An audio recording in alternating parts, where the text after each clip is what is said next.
The mental conditioning for baseball is so important because it is such a mental game. I mean, you fail 70% of the time and you're going to be an all-conference player.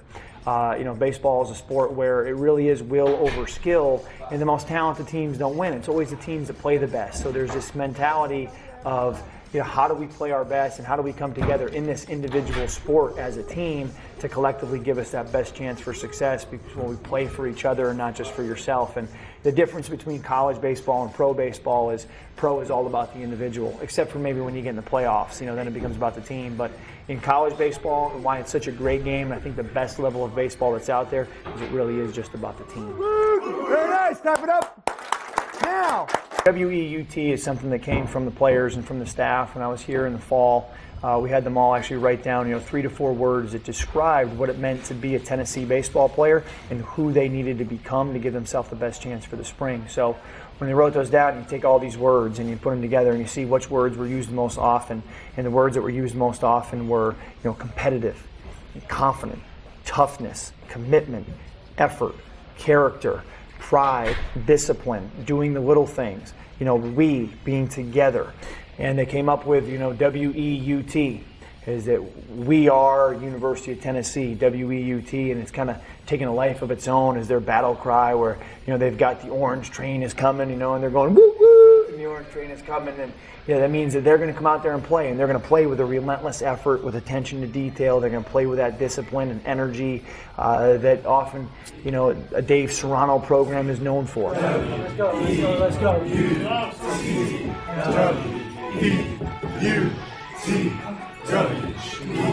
We play with confidence, toughness, and a relentless pursuit to win the next pitch. Who are we? UT! But being a one-pitch warrior is about locking into the present moment and fighting this battle and fighting this pitch and not worrying about the past and not worrying about the future. Being a one-pitch warrior is about walking the home plate big and carrying yourself with gigantic body language, because confidence is a 2-lane highway. If you act big, here come the big thoughts. If you act small, here come small thoughts. And one of the things that we know and one of the things that we teach these guys is that it's easier to act yourself into a way of feeling than it is to feel yourself into a way of action. If you wait till you feel confident, till you act confident, well, those feelings may never come.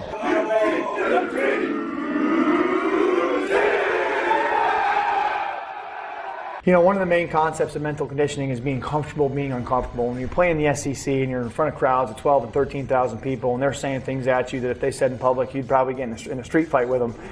You got to learn to be uncomfortable, and you got to learn to be able to do things on a whim that are uncomfortable and just get comfortable in that environment. So we have them eat fire, and eating fire is about the fundamentals of confidence. Acting big and carrying yourself with that confidence and swagger, breathing big to make sure you're in the present moment, and committing big to what it is so there's no second guessing your actions. You're totally into and committed to that action. So we've also gone through, breathing exercises to get them to train their mind to stay in the present moment, just like you play one pitch at a time. We've done, team building exercises where we get guys to come up with, level 10 energy in front of their teammates and kind of get in their face and come unglued and get outside of their comfort zone to be able to take that energy to the next level, because if you're going to play championship baseball, you got to be able to kick it up a certain notch every time. This group of guys that is going through this battle together, there's never been Team 104 at Tennessee, and there's never going to be another Team 104. So we talked about what is the legacy that this team and Team 104 is going to leave behind. And they wanted to leave behind a legacy of a legacy of togetherness, and a legacy of a culture of people that did everything together and came together because that's what they thought was going to make them the best team in the country.